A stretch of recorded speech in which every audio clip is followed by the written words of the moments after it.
Well, greetings and salutations, everybody. Welcome to the best damn movie-related show on the planet Earth, the John Campea Show, coming from right here in our quaint little studio. I'm, of course, your host, John Campea. I'm joined in studio today by our technical producer, Jonathan Voico. Hello, everybody. Writer, director, producer, best new writer awarded by the WGA, creator, Robert Meyer Burnett. 27 years ago, but what have I done for them lately? It still counts. It still counts, damn it. And of course, most importantly, you guys are here. Thank you so much for being here, making our little show part of your day. And here's how today's show is going to go. We're going to start off by talking about a number of predetermined topics we got lined up for you guys. Then in the second part of the show, well, that's when we're going to take your live comments and questions. If you have a thought, theory, opinion, question, or an issue you'd like us to discuss, as long as we deem it appropriate to be discussed on the show, we do reserve the right to not answer it if we don't think it's appropriate.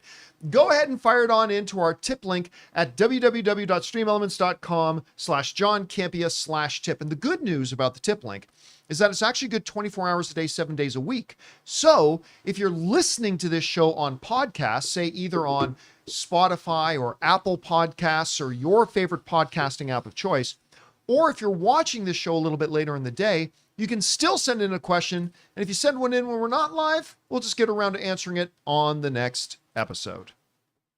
All right, guys. That all down? Let's get things started with this, shall we?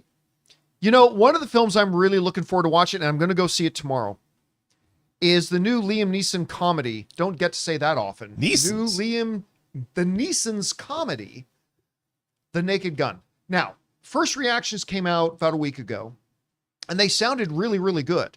Well, now the full reviews for The Naked Gun are out, and they're still really, really good. As of this recording, Naked Gun is currently holding a 93%. Wow.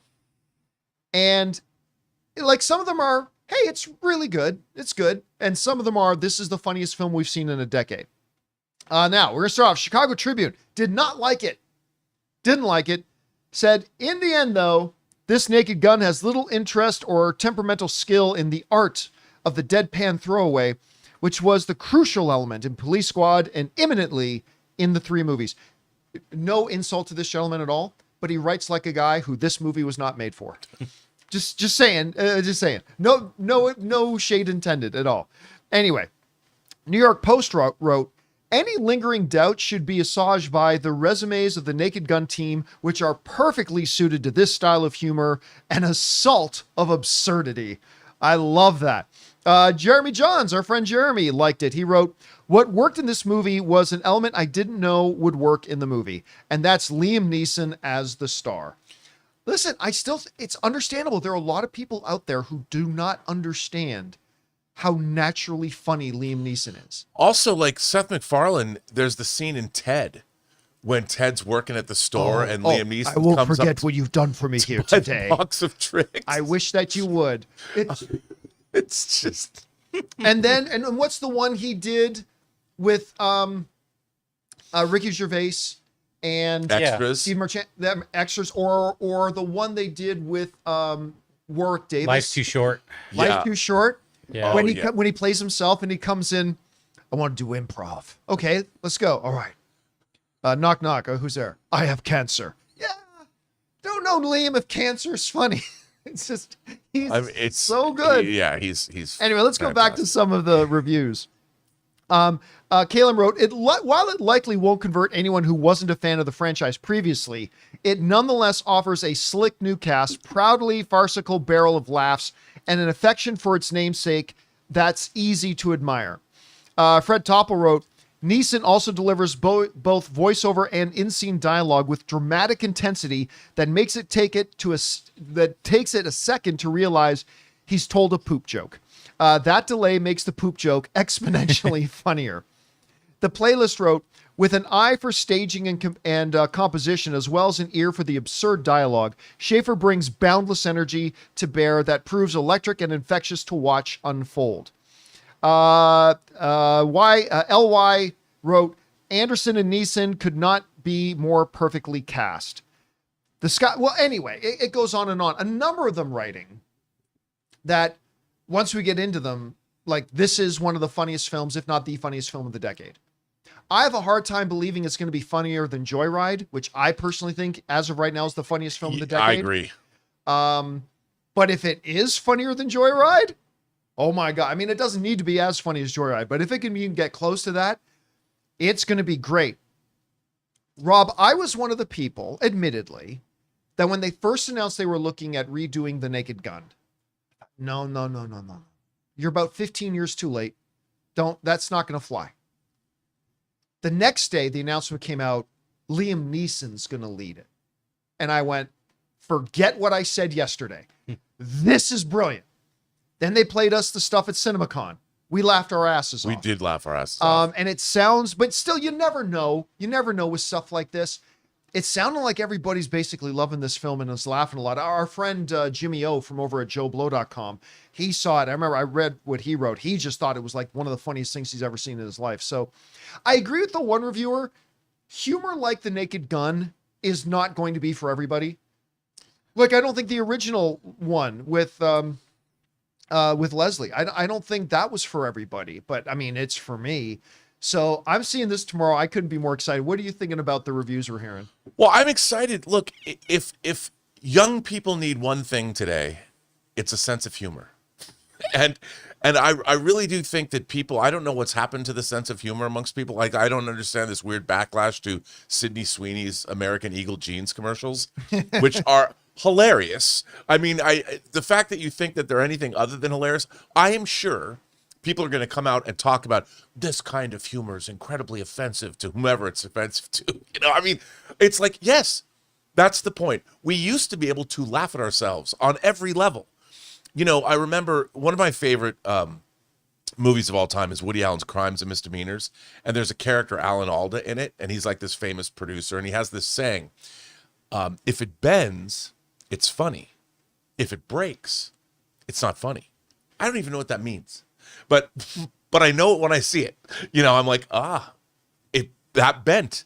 And I think that there's something, you know, we used to have this ability, and there was so many other different comedies, whether you watched When Harry Met Sally or whether you watched a spoof, you know, the Zaz brothers and Abrams making. I mean, I remember seeing Airplane for the first time. I'd never seen anything like that before. And I didn't even know why I was laughing, but it was effing hilarious. And it's that movie is 45 years old, and I put it on, and I still laugh at it. Oh, the original Airplane is still one of the funniest movies ever made. I mean, just Leslie Nielsen, like, I am serious, and don't call, surely you can't be serious. I am serious. No, call me Shirley. I mean, I don't even know why it's always funny, and the, you know, that the Naked Gun and Police Squad came out of that team, and it's so interesting that 45 years after Airplane, which is where they made their mark, that it's being brought back. You know, like so many other, but goddamn, do we need it today? We need this movie, and I want it to be good. I'm trying to remember. It might have. I can't remember if it was Kevin Hart or not that said, you know, the thing with comedy is that it's not that things are out of bounds for comedy and stuff like that. Because I recently Ann and I went to go see Kevin Hart live recently in Vegas, and it was one of the funnier shows I've seen in a long time. Sure, but he was saying stuff that you and I have both said before, which, and I'm paraphrasing a little bit. It's like, he goes, audiences can tell the difference between when the comedian is laughing with you and when the comedian is laughing at you. Yes. And when we talk about films like Airplane and stuff like that, like I look back to those, and even if you want to go back to like the Mel Brookses, Blazing Saddles and stuff like that. And you know who epitomizes that is Tosh. Daniel Tosh. Yeah, I'll talk about that in a second. You go back and you watch those. Like you watch Airplane. I never once got the sense they were ever laughing at anybody. No. I always got the sense they were laughing with everybody and making us all laugh together. Daniel Tosh can say the most sexist, nationalist, whatever kind of jokes you want, but he gets away with it because when he does it, you can clearly tell it's with tongue in cheek and he's laughing with everybody. And I got the sense from the stuff I saw and I feel like maybe Hollywood has learned, like you were saying, to get back to that spirit of comedy that we would have with Blazing Saddles, that we had with Airplane, that we had with all those great things. And maybe it's just coming back around full circle now. Well, you know, I've heard in the last couple of weeks, for whatever reason, on various YouTube channels, I've seen people bring up Tropic Thunder. Yeah. And like, that movie could never get made today. Everybody says that. And I don't believe that for a I'm second. like, that's the most ridiculous thing in the world, because that whole thing made it was a send up on many different levels. And it works on many different levels. And they knew exactly what they were doing in the movie. People are like, they asked Robert Downey Jr., would you do that again? I'm like, why wouldn't you? I mean, there's nothing better.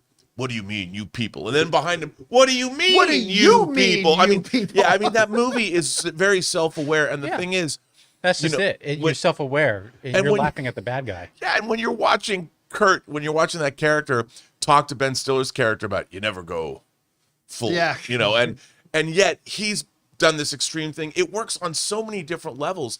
And I feel like today there's people that don't know why. Like, to understand comedy, you have to have a certain literacy.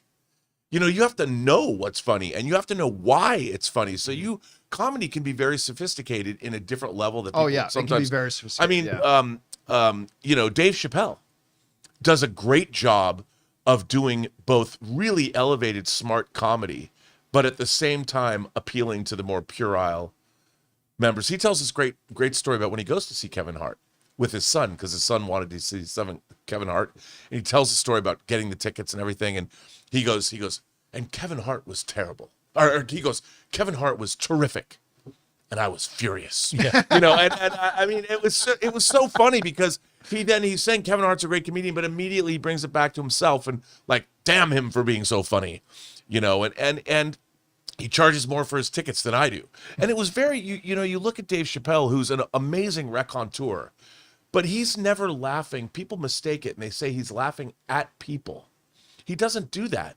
He looks at everybody's quirks and all the absurdity in the world and puts a spotlight on it. Yeah. And he brings everybody in on the joke. And I think that I don't know why people don't get, and that's why comedies aren't getting made as much anymore. Well, yeah, and I think lately with things like The Naked Gun and seeing the response to Naked Gun, the last year or so, I've started to develop hope that we might be getting back to it. I thought Joyride was going to be the beginning of that, and nobody went and saw it. I know the other thing Joyride had working against it, though. I mean, if you guys haven't seen Joyride, to me it is the funniest film made in the last 10 years.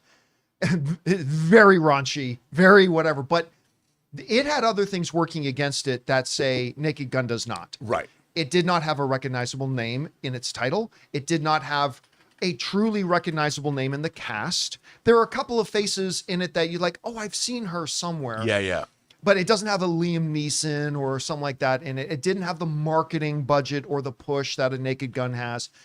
But again, I will herald the cause of Joyride for the rest of my movie watching life. Me too. Watch it. But it sounded like maybe Naked Gun can be the next great comedy. We'll find out. Guys, question is for you. And Paul Walter Hauser's in it.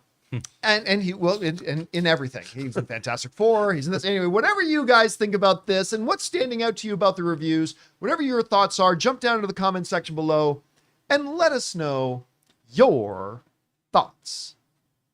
All right, guys. That down. Let's talk about this, shall we?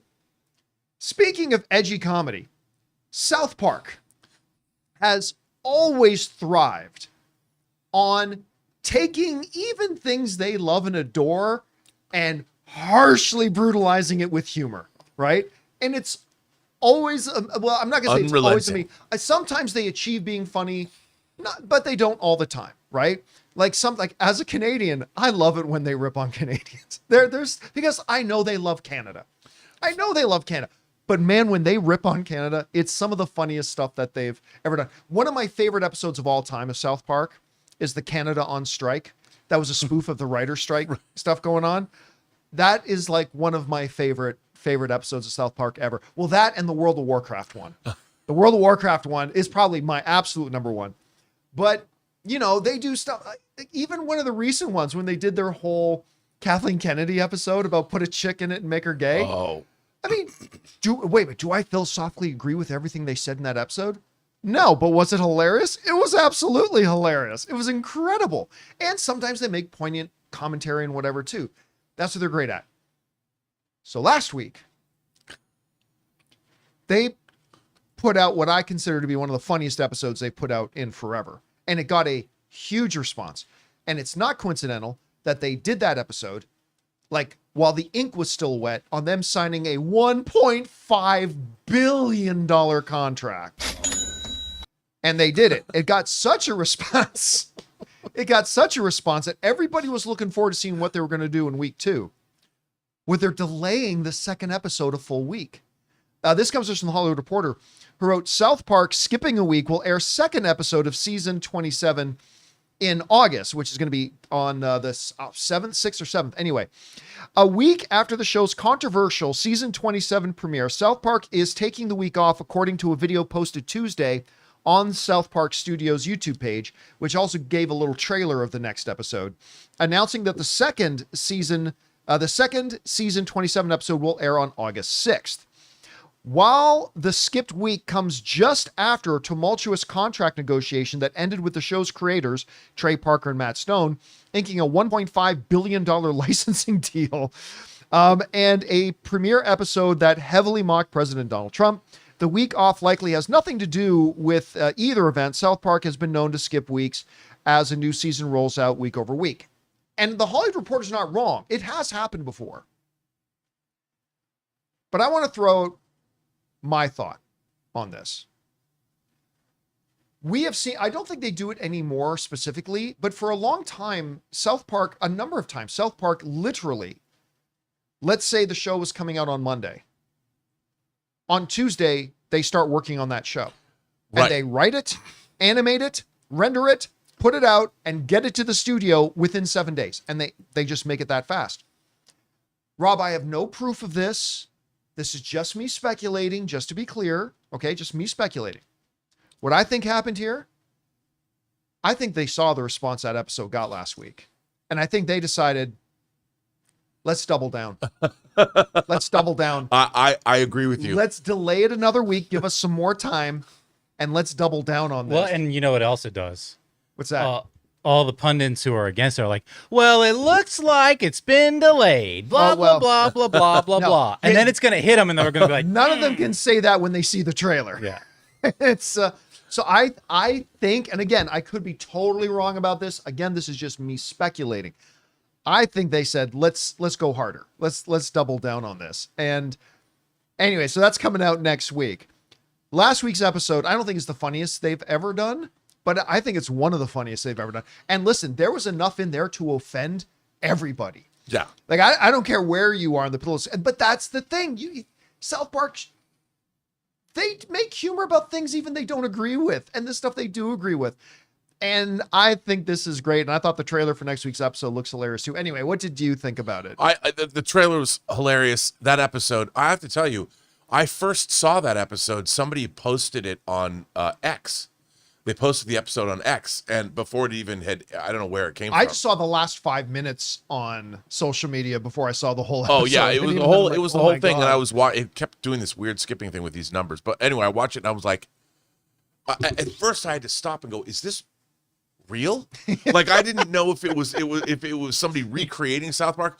I couldn't believe how hard it went. I mean, it went hard. It went hard. And bringing back, like, remember the old Saddam Hussein, Satan? Uh-huh.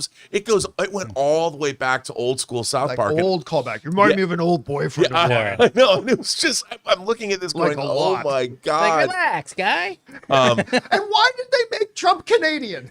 He was just saying guy all the time. Like, come on, guy. Even, you ever know he says a and instead of about, he says a boot a couple of times. Like, I mean, what? Yeah. Wait, what was that about? Why is Donald Trump suddenly Canadian? And I think you're right. I think that they're just riding this wave of publicity, laughing all the way to the bank. They're like, I mean, look, those guys, I knew them a little bit back when they first started because I made a birthday video that they actually made. No one's ever seen it except we did a birthday video for George Clooney, and George Clooney was the guy who originally sent around the Spirit of Christmas and to all the Hollywood people. No one knew who Matt and Trey were. And they made him a special video it was scathing to George Clooney, but it opened this video, and kind of that's where I met those guys. And I knew, you could tell back then, and we're talking, this is mid 90s. They had something, the sensibility. I mean, you go watch Book of Mormon. I saw Book of Mormon at the Pantage. It's one of Anne's favorite, in her top 5 favorite stage shows. You just look at it. They're fearless in terms of their comedy. And again, I would have thought that South Park might not have survived, the last 10 years. but it has, and it's thrived because it's pushed through. It's pushed through, and it continues to push through, and we need it, man. Especially now. There's never been a more absurd time to live in America, perhaps, than today. All you can do is look around and be bemused by all of it. I'm very much looking forward to next week's episode. Have they released the name of the episode, the title? Oh, I don't think so. That's a very good question. Yeah. The Sermon on the Mount was a great title for last week. So I don't know what the episode, maybe they have put it out. If I don't they have. know. Because I always love South Park titles. All right, guys. Gets me fired up. Question is for you. What do you think about this? So the creators of South Park have delayed episode 2 of this season. And listen, maybe it was always planned to be delayed a week. I personally have a theory they just wanted to go harder with it. But whatever you guys think about it, jump down into the comment section below and let us know your thoughts. Fits the facts. All right, guys. With that down, let's move on to this, shall we? You know, one of the upcoming movies that it's a lot of people pretty divided is the whole idea of the upcoming Masters of the Universe movie, the He-Man film, if you will. Now, I, like many people, have had some serious doubts about it, like, oh, how are you going to approach it, all kind of stuff. Then at CinemaCon, they showed us like a whole bunch of the costumes that they still have not made public. No. That we were just like, listen, if you're somebody who's a fan of staying true to the original, you're going to love the costuming in this movie. But also making it feel real. It can exist. At least it looked like it could exist. It looked real. In Yeah, that it looked Lord tangible, of the Rings right? vibe, yeah. Well, some of the things that we saw was actually the set of Castle Grayskull.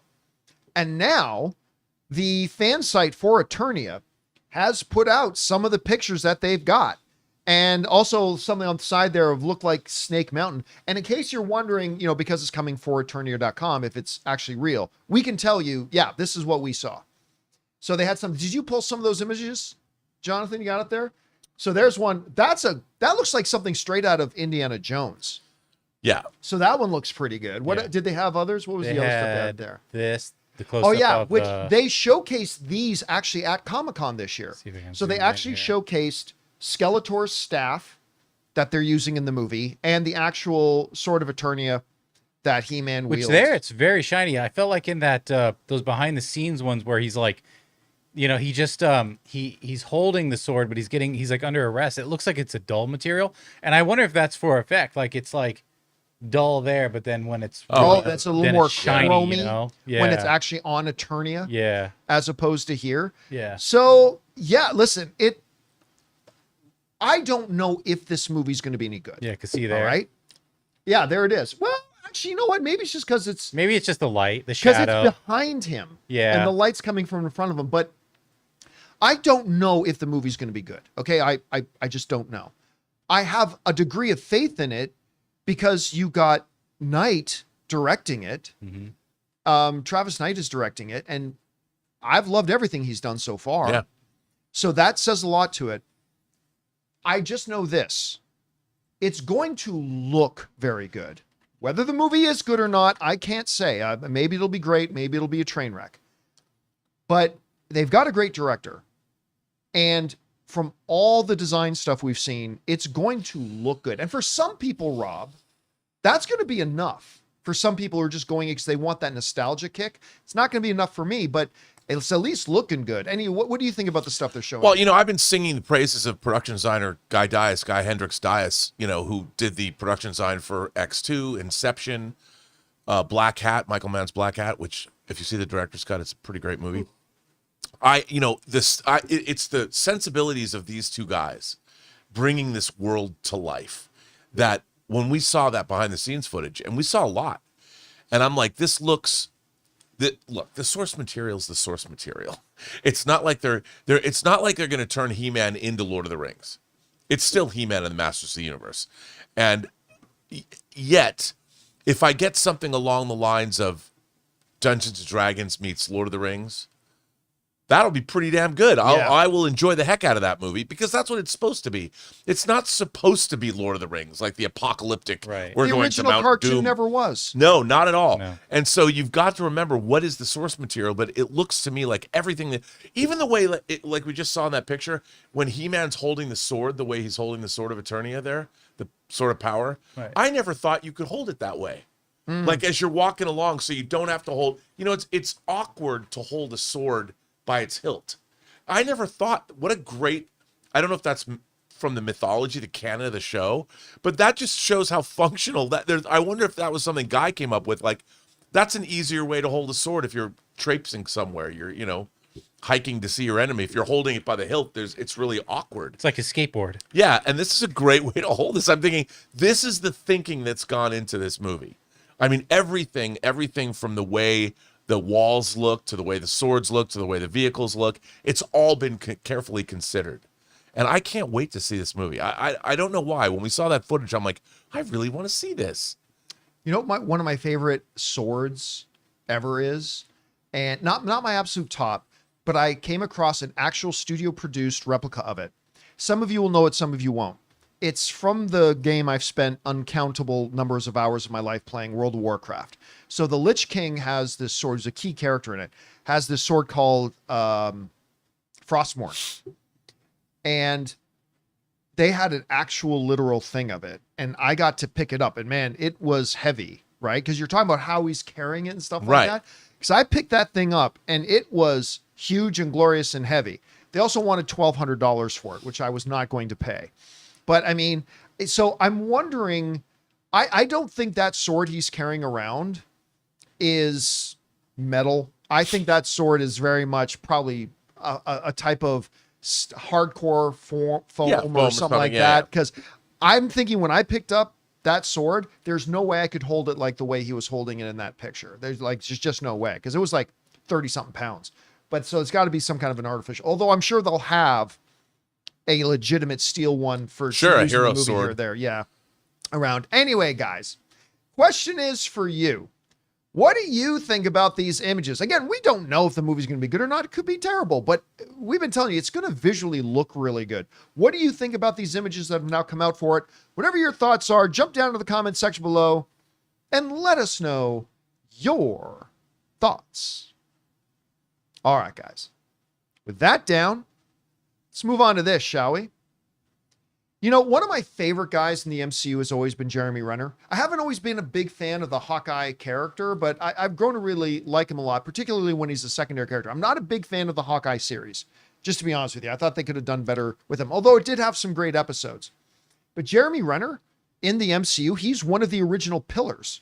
I mean, he's been around since the start of the MCU, right? He was cameoed in Thor. Yep, that first Thor movie. The Hawk. Like, he's amazing in this series. Now, of course, he had his horrific accident that nearly killed him. And then there was some stuff going on a while back. We talked about on the show where he mentioned he thought they were lowballing him salary and stuff like that. I was like, oh no, is he not going to be in it? Then he said, no, I'm still interested in being in it. Well, now, in a new interview, Jeremy Renner is doubling down. Like, I will be in Hawkeye season 2, and I will be in more MCU stuff. For anybody who thought maybe he was done in the MCU. This comes to us from the folks over at Variety, who headlined, Jeremy Renner is sure he'll return for the Hawkeye season 2 and other Marvel projects. My body, he says, is getting ready. He wrote the following. I'm always happy to be in that world, man. I love all those guys, and I love the character, Renner said. I'm sure we will end up doing season 2 of Hawkeye and do other things, and I'm happy to do it. My body's getting ready for something like that. I don't know if anybody wants to see me in tights, but my body will look good in the tights, which is good. Now, if you want to get really specific about the semantics, he does not say we are doing season 2. Right. And I am doing other Marvel projects. And that's true. But I don't think Jeremy Renner is saying this stuff unless they are actually already planning what's coming up next. Like, he's not going to come out and say, look, I'm sure we're doing season 2 and I'm going to do other stuff as well. And I'm just getting myself ready. He's not saying that unless him, his representatives, and Marvel are all already cooking up their plans and what they're going to do. I won't even be shocked at all if he ends up in Doomsday or Secret Wars or both or whatever. He may or may not appear in those. I think he will at some point, but even if he doesn't, I firmly believe he's clearly going to be here. And Rob, here's why it's so important. It's not just because Hawkeye's a great character. And it's not just because Jeremy Renner is an Oscar-level actor. Yeah. it's context. Right now, with Tony Stark gone, even though Robert Downey Jr. is still here, with Steve Rogers gone, with Black Widow gone, with like all of and with Hulk essentially being gone, because now all we have is a Hawaiian shirt wearing family barbecue attending Hulk. So essentially Hulk's They're gone. bringing him back though. I hope so. We have other than Chris Hemsworth, there's not a lot of connection to the roots of the MCU. Yeah, I know. Jeremy Renner is one of those. And I think while you mix in the new characters, yes, you got to do all that. You also got to have some of those core members still around to give it its identity. And so not only do I think it would be great to have Jeremy Renner there and have Hawkeye in there and play a great role and do a season 2 of Hawkeye that I hope would be better than the first one and play a bigger role in the other MCU stuff, you just need him because other than him, there's Thor. And so I think you got to have him around. Anyway, what do you make of Renner's comments here? Well, it's nice to see him come back. I mean, he really cheated death, and he's lucky to be where he is. And he came back to Mayor of, what's the show he does with, this Taylor Sheridan show, Mayor of, I want to say Kingstown. Is it Mayor of Kingstown? It is Mayor of Kingstown. He came back to that. Great show, by the way. Great show, and he came back to that, and what a trooper. And I really look. I think my favorite Hawkeye was the Hawkeye of Endgame. You first saw him lose his family, and then he became Ronin. Basically, I mean, I could have seen, and then he was like a total burnout. You want to send me through time? Fine, I'll do it. He didn't care. He had no F's to give. He'd lost his family. I loved how they portrayed him. And when he gets that phone call from his wife, so great. Looks down, he sees that she's calling him. Yeah, I mean, and what's so funny is they show you later in things like when you saw Florence Pugh wake up not knowing all the time had gone by, right. like how she didn't know. I would love to have seen the other side. Like, what are you doing? Where'd the hot dogs go? Like, people didn't know 5 years disappeared. That was all Jeremy Renner eliciting that in me because I cared about him. And great Hot Toys figures, by the way. A great Hot Toys figure. All right, guys. Question is for you. What do you think about this? Jeremy Renner says he's ready to go for Hawkeye Season 2 and to be in other upcoming Marvel Cinematic Universe stuff. Do you think that includes Endgame and or Secret Wars? Do you think it'll be in projects around it? Whatever you guys think, jump down to the comment section below and let us know your thoughts. All right, guys, listen. We still have a number of other topics we got to talk about here today, including one of my all-time favorite movies, My Best Friend's Wedding, is getting a sequel. Also, in the realm of YouTube where we live, Australia is talking about banning kids under 16 from being able to use YouTube. We're going to talk about that, and James Gunn has once again confirmed that Robert Pattinson is not going to be the Batman in the DCU. We're going to talk about that and a few things more. But first, there's a bunch of other stuff going on in the world of movie news that we want to make sure you guys are caught up with. So let's do that quickly with our little segment, The News Feed. First up, well, Taron Egerton has definitely ruled himself out of the running to be the next James Bond, stating that he doesn't believe he's a quote-unquote good choice for the iconic role. He just mentioned in an interview that he feels he's too messy for the polished super spy character and that taking on such a role would consume his life and would be quote-unquote wasted on me. This despite his experience in the spy genre from movies like the Kingsman films, Egerton believes there are way too many cool younger actors better suited for the part. This announcement comes as Amazon MGM Studios, with Denis Villeneuve, who is set to direct the next James Bond film, is actively searching for the new 007 with names like Jacob Elordi, Tom Holland, and Harris Dickinson reportedly on their wish list. And listen, I know Taron's a little bit old for the age frame they're looking at for the new James Bond, but I still think he would have been a good Bond.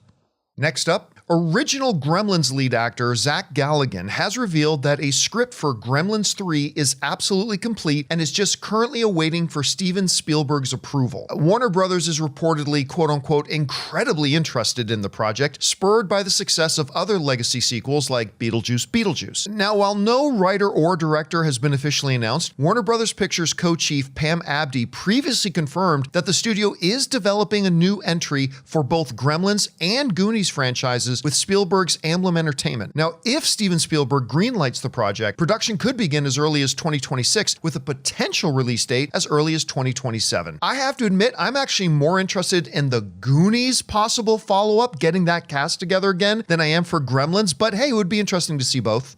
Now, this one will be interesting for a lot of you baseball fans. A scripted series about the gambling scandal involving baseball great Shohei Ohtani and his former interpreter, Ippei Mizuhara, is reportedly nearing a deal with Starz. Now, the project, initially reported to be in development at Lionsgate Television back in May of 2024, will be written by Alex Convery, known for his film Air. The series will delve into the scandal where Mizuhara allegedly stole nearly $17 million from Ohtani to cover gambling debts, leading to Mizuhara's firing, guilty plea on bank and tax fraud charges, and subsequent nearly 5-year prison sentence. If you're not a sports fan, you may not recognize this story, but believe me, this one kind of shook the baseball world. Next up, sadly, Don Zimmerman, a highly accomplished film editor, passed away on July 24th, 2025, at the age of 81 due to acute leukemia. Zimmerman had a prolific career, earning an Academy Award nomination for his work on Coming Home back in 1978. His extensive filmography includes notable films such as Being There in 1971, Rocky III, Rocky IV, Ace Ventura, Pet Detective, The Nutty Professor, Liar Liar, and The Night at the Museum series. He began his career all the way back in 1969 and was known for his collaborations with director Hal Ashby. Zimmerman is survived by his wife, Donna Zimmerman, and their 5 children, all of whom are also involved in the film industry.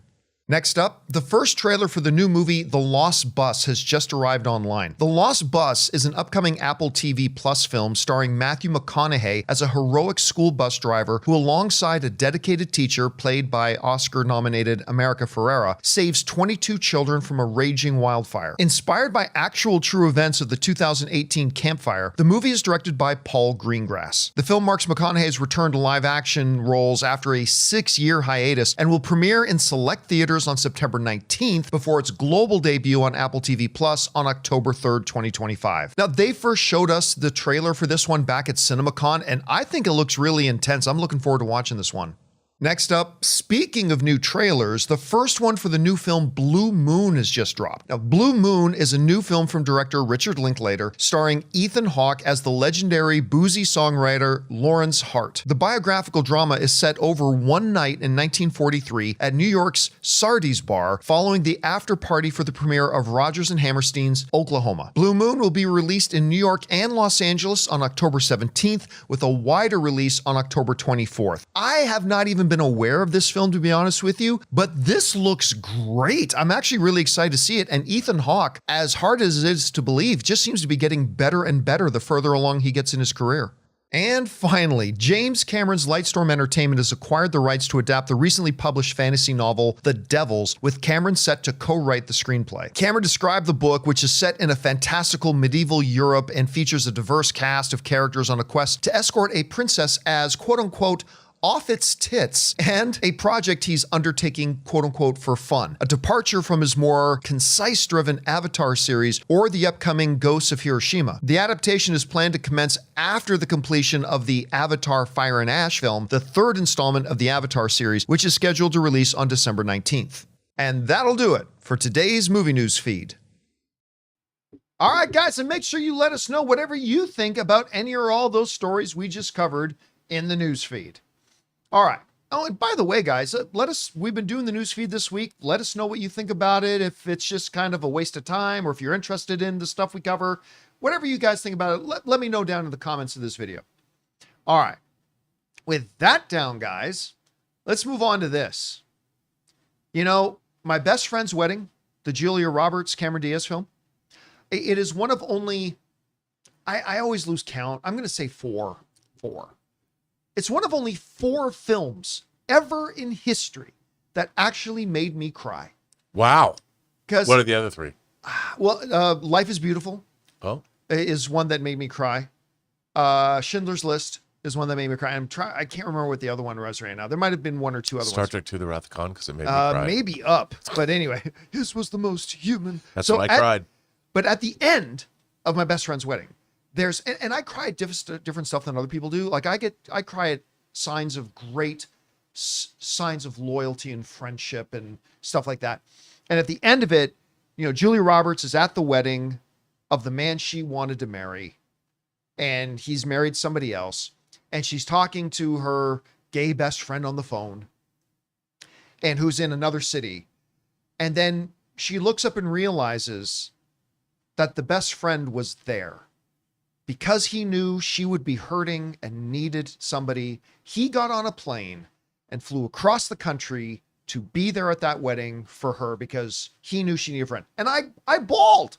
I bawled at the end. It is a great, underappreciated movie because it's hilarious, it's fun, and it's also really moving. It's a great little film. Anyway, ask me if I ever had it on my bingo card that they would do a sequel to it. John, have you ever had it on your bingo card that they would do My Best Friend's Wedding 2? Never had that on my bingo card. And yet, according to IndieWire, Celine's Song is going to be writing a sequel to My Best Friend's Wedding. Two Friends, Two Wedding. Two Friends, Two Wedding. And it says this: Oscar-nominated writer-director Celine Song is joining in on the on the buzzy nostalgia trend. The Materialist filmmaker is set to write the sequel to My Best Friend's Wedding. The 1997 film, I can't believe that movie is 28 years old. The 1997 film starred Julia Roberts, Dermot Mulroney, and Cameron Diaz in a throuple from hell. After Roberts' character learns that Mulroney is about to get married to his picture-perfect fiancée, Cameron Diaz, Roberts sets out to stake her claim and ruin the nuptials. It makes sense for Song to take on the IP as she made her feature debut with Past Lives, which, if you haven't seen Past Lives, is amazing. It's so good. And recently, and got her 2 Oscar nominations, by the way, and recently released The Materialist. The Materialist, not quite as good. Both films that dealt with exes reappearing to wreak emotional havoc. To note, this will be Song's first foray into the 2 women, 1 man dynamic trope, though. All right. Number 1. I need to find out if Julia Roberts, Cameron Diaz, and Mulroney are all coming back.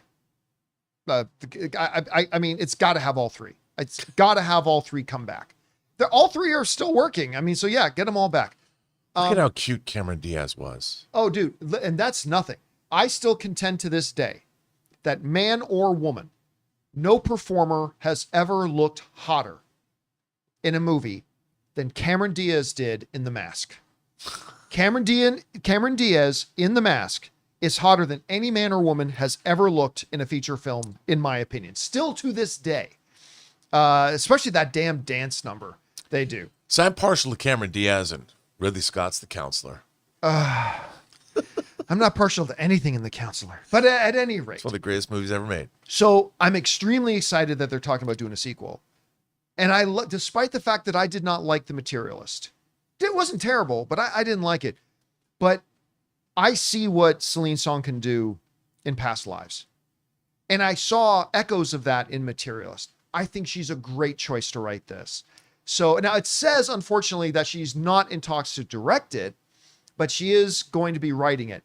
I love this news. Now, I'm not going to say if I was a studio head, would I greenlight this? I don't know if I would, but I'm not the studio head. I'm a fan. And as a fan, I love that this is coming. Anyway, Rob, what do you think about the original My Best Friend's Wedding? And what do you think about them revisiting it now 28 years later? Look, I'm a sucker for romantic comedies like My Best Friend's Wedding. I watch The Holiday every year, another Cameron Diaz movie, and with my girl Kate Winslet as well. So what I'm more fascinated by is if you're going to resurrect, how old is this movie? 30 years old? 28 years old. Okay, 28 years old. If you're going to resurrect a film and bring back an IP, why not get an auteur to do it? You know, Celine Song is a perfect person to write this kind of a script and make it work. She probably will wind up directing it. And some people would say, well, that's squandering her talent. But I'm thinking to myself, if you're going to make and spend millions of dollars on a movie and you're going to make a 28-year-old sequel to My Best Friend's Wedding, why not get an auteur filmmaker that'll bring something worthwhile to it? I think if anybody could make this film worthwhile, it's someone like Celine Song, because like you, I love Past Lives. I'm curious, though, like, did the studio go to her?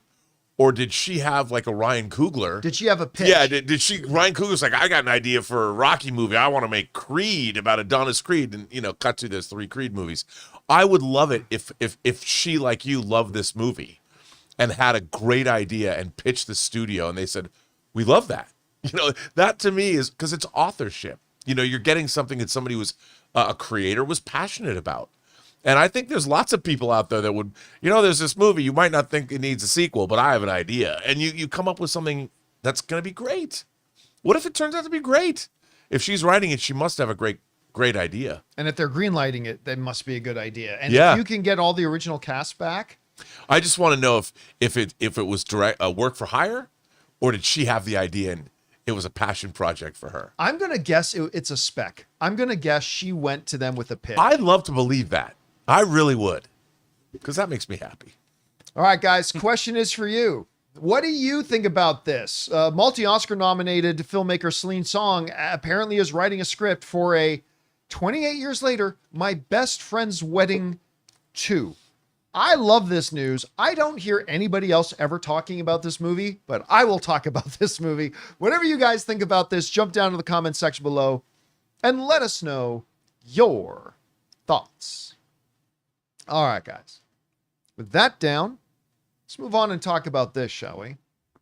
Now, on the John Campea Show, we talk about movies, TV shows, entertainment. That's what we talk about here. We often don't go outside of that scope a little bit.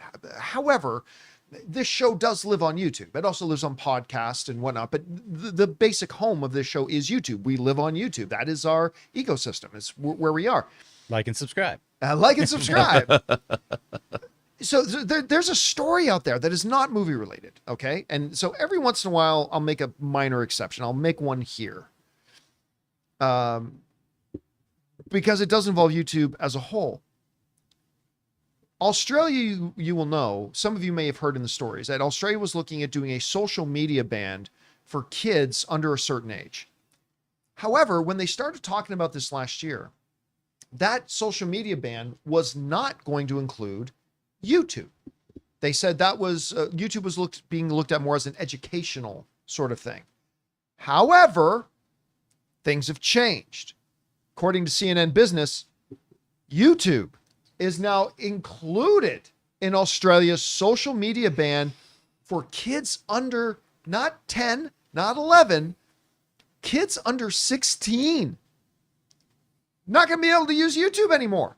The article writes this. From Brisbane, Australia, Australia has picked a fight with the world's largest video platform by backtracking on an earlier promise to exclude YouTube in its social media ban for children under 16. The Labour government said Wednesday the site, which is owned by Google's parent company Alphabet, will be subject to the same rules as other leading platforms, Facebook, Instagram, Snapchat, TikTok, and X, under legislation due to come into effect in December. The ban puts the onus on social media platforms, so it's their responsibility to prevent children under 16 from having an account on their sites, or risk nearly $50 million, that's 32 million American, in fines for each instance. Yeesh. So they catch you allowing 3, 14, and 15-year-old kids on your site, $96 million fine. Okay. As somebody who is a YouTuber, and as somebody who's a percentage of our audience, not a huge percentage, but a percentage of our audience is the age demographic of between 12 and 16. Mm-hmm. There's several things to talk about here. Number one is the ban in general. I am not, Jonathan and I were talking about this a bit beforehand. Jonathan, who has kids, I do not. In general, I don't mind the idea of age limitations of who should be able to be on social media. Because as great as social media can be, there's no denying, you're sticking your head in the sand in pure ignorant denial if you don't acknowledge that social media has also, as on the one hand being really great for a lot of stuff, can be very, very damaging. We've literally seen kids take their own lives because of stuff on social media. Yeah. All right? You can't ignore that, right? Would I pass laws banning kids under a certain age from using social media? I don't know if I would, but I understand the idea. 16, though. 16. I mean, in age, at least here, you can drive a car. Yeah. Setting that limit at 16, you gotta be 16 or older. That seems like an kind of an old age for that. Saying 15-year-olds can't handle it. Again, I'm not going to pretend that I'm a teen psychology expert. I'm not. So again, that age does seem a little high for me, but okay. including YouTube on it. That's interesting, especially when they said initially they would not be including YouTube on it. Instagram, Facebook, the most toxic of all the places, X. Okay. But I don't really normally, and again, I'm not going to pretend to be an expert, but I don't normally in my own headcanon think of YouTube when I think about the destructive, toxic place. I mean, certainly it can be, I know that, but I don't really usually lump it in with the likes of Facebook or X or stuff like that. There's just so many things tailored for kids on it too. Yeah. Specifically for kids. Some stuff that shouldn't be tailored for kids too. Now, again, it's not saying that kids under 16 cannot look at or watch YouTube. It's simply saying they cannot have an account. Right. So if you want to sit down with mom and dad, show me these videos. I don't see 15-year-old Stacy saying, hey, mom, sit down with me and show me this video that I need to watch. Yeah, let me have your account. Again, I'm not judging anybody. I'm not trying to enforce my own kind of ways of thinking on an entire country like our good friends in Australia. I think it's an interesting thing here. And yeah, I don't know what I think about it, but it's clearly going to have a big impact on YouTube, particularly in Australia. And, once one country does something, it kind of lays groundwork that other countries who have had thoughts about it could then start engaging it. I don't think it would ever happen in the US. But anyway, Rob, you hear about this. What are the most interesting pieces of all this to you that stand out? Well, I mean, I can understand, like, for instance, on social media, on something like Instagram, you're posting a picture of yourself and the people that know you are commenting on it. So if somebody doesn't like what you're doing, they're immediately attacking you. And I think that's what you see a lot of on TikTok and a lot of the platforms. It's a lot of it. Whereas YouTube is different. YouTube, people are watching. There's a lot of informational stuff. There's a lot of educational shows. There's a lot of just entertainment in general. Like, look, I get attacked in comments. Somebody calls me, a fat gatekeeper of Star Trek that's going to die soon. And listen, I apologize for that many times. You posted that last night live on my show. But I'm old enough to take a few barbs. I can take a few hits. And yeah, I could lose some weight, but I'm never going to stop. 14 years old. Yeah, I'm not going to stop gatekeeping Star Trek. But just kidding. But I think that it's a different kind of a platform. And there's too much stuff on YouTube, like how-to tutorial videos. Yeah. But some really useful stuff. But like you said, they're making it so I think kids, in a way, kids should be licensed to use social media. Like at certain levels, like at 10 years old, you take a test, like a cognitive reasoning test. And if you pass it, you get a license at 10 years old to use certain platforms.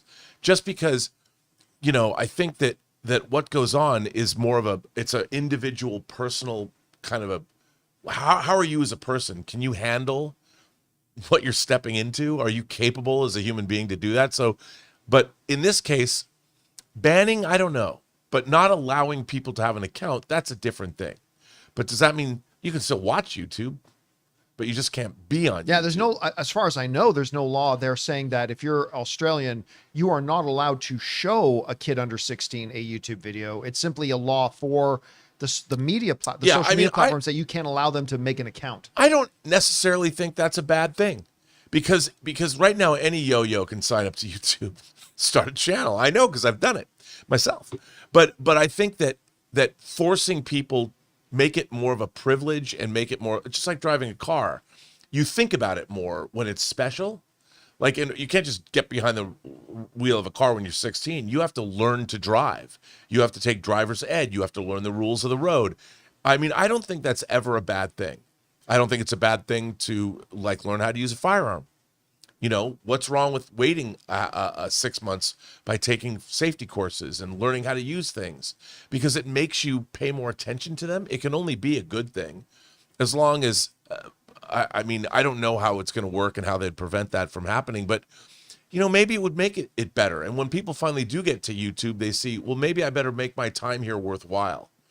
I'm 16 now, and now I'd be more comfortable with. I think I'd be more comfortable with.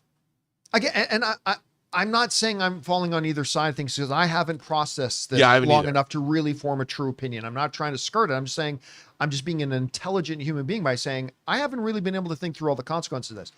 I think what might strike me as better if Australia was saying, instead of throwing at some arbitrary age, 16 years old, if saying that, okay, we're passing a law where social media, and I don't know how you'd enforce this, but social media platforms, you can only allow somebody under 16 to sign up for an account if there is express parental permission.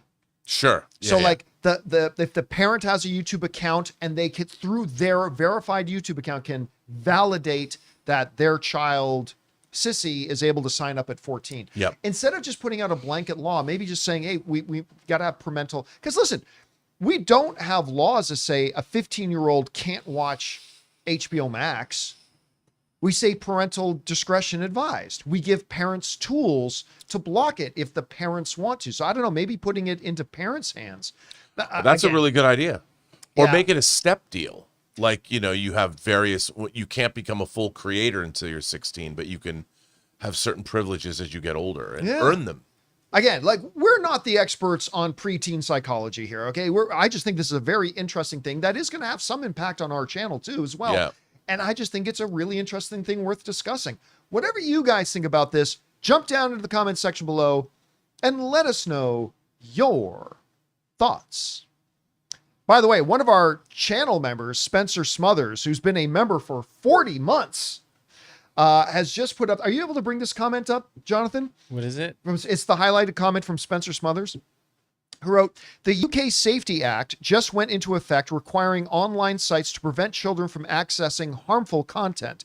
The criticism is the personal information that you have to provide. Okay, that's interesting too. So maybe that's coming into effect in Australia as well. And again, whatever you guys think, let us know in the comments section below. All right, guys. With that down, let's move on to this, shall we? James Gunn has kind of floated before that Robert Pattinson is not going to be the Batman in the DCU. But it does seem not matter. Everybody still seems convinced that Robert Pattinson is absolutely going to be the Batman in the DCU. Well, to reiterate again, according to Total Film, James Gunn once again confirms that Robert Pattinson's Batman will not be a part of the DCU. And they're pretty disappointed. I'm not, and I'll explain why. Nor am I. What are you talking about? So basically, when asked, he gave a very short answer. He said, look, we've talked about it, which he's acknowledged before. He said, of course, you talk about everything. In his new comment, he said, we've talked about it, but it's not what's happening. It's not what's happening. That's just consistent with what he's said over. Now, he said there's a lot of things in flux about the DCU and all that kind of stuff. But when it comes to this, is Pattinson going to be our Batman in the DCU? He said, that's not happening. It's not happening. And whereas this article writer saying they're pretty disappointed, I still have to ask everybody out there, my fellow film fans and brethren, why the fuck would you want this? I don't know. Why would you want to eliminate and get rid of that Matt Reeves glorious Gotham world that he's created with the Batman and with the Penguin? That world's gone if you bring Pattinson into the DCU. That gritty, grounded, real world feeling universe that Matt Reeves has created, where there is not magic and sorcerers and flying aliens with lasers coming out of their eyes. I love that we have a universe that does have all that. Yeah. But I love the fact that he's created this world that is delicious and beautiful and intense and fantastic. And you want to throw that away? Why? Why does anybody want to throw that away? It's inconceivable in my best Vincini. It's inconceivable. Why you just want to take that gloriousness that they've been building and throw it into the trash just so you can have this Batman in that universe of Superman? It's idiotic. It's absolutely idiotic. They have something right now over at DC that others would kill for.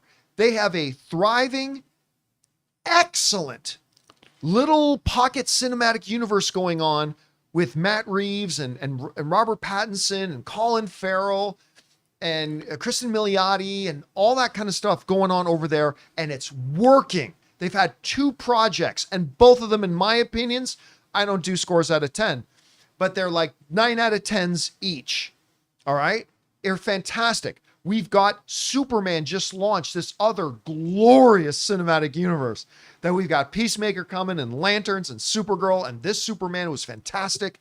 And you got this, and they're totally diametrically different kind of properties. And you got two things that are going and working right now. Again, I ask the question, why the holy fuck would you want to throw one of them away? I've never understood it. And listen, it's film, it's subjective. We all have what we want and don't want. And I'm just using language to bust everybody's balls. Of course, it's all subjective. You feel one way, that's fine. But I'm just saying, from my point of view, why on earth anybody would want to scrap that Batman just so we can have Robert Pattinson played in this universe, to me, is astronomically insane. They're going to go out and they're going to get a great person to play Batman. That I have no doubt. James Gunn, if nothing else, has absolutely nailed his casting. And he'll do a great job, I'm sure, getting their new Batman. And then we're going to continue to get these great films in the Matt Reeves universe. And to not take advantage of that, if James Gunn decided not to take advantage of that, which he's made clear over and over and over again, he is going to take advantage of that. But if for some reason he lost his damn mind and decided to just throw one away, I would lose a lot of my faith in James Gunn. Like, I would lose my faith in his sanity at that point. So I like the fact that he's, again, reiterating that's not what's happening. It's not. There's a lot of stuff in flux, and we've talked about that, but that's not happening.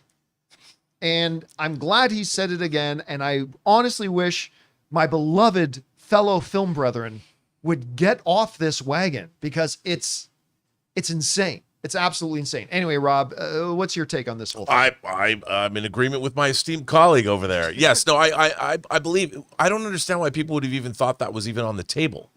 It's never been on the table. Obviously, it's its own hermetically sealed universe, and we've gotten two great pieces of material from it. The first, the Batman, and of course the Penguin, and I'm really looking forward to where it's going to go.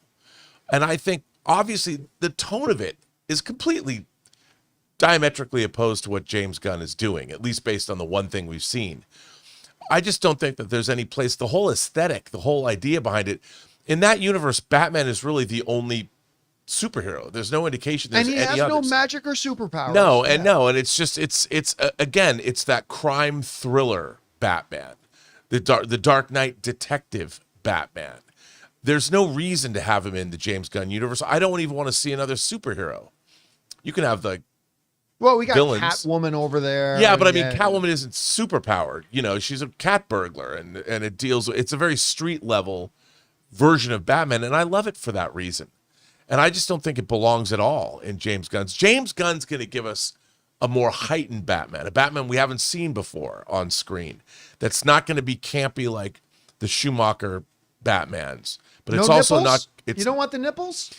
Well, I always like nipples, but but it's not going to be, it's not going to be that, but it's also not going to be the Christopher Nolan more realistic Batman. It's going to be somewhere, that's more along the lines of what I would expect. I mean, Batman's going to have a little bit more of a sense of humor, a little twinkle in his eye. Maybe the deadpan nature of him is going to be humorous, but there's going to be something different like we haven't seen before. And that's what I'm looking forward to. I'm looking forward to, what is the Batman in that universe going to be? I don't need to see someone else's Batman transposed into. By the way, if they did that, it would be insufferable listening to people online go, well, when's Henry Cavill going to come over? I saw somebody talk, Kevin McGuire, my favorite comic artist who drew the Justice League the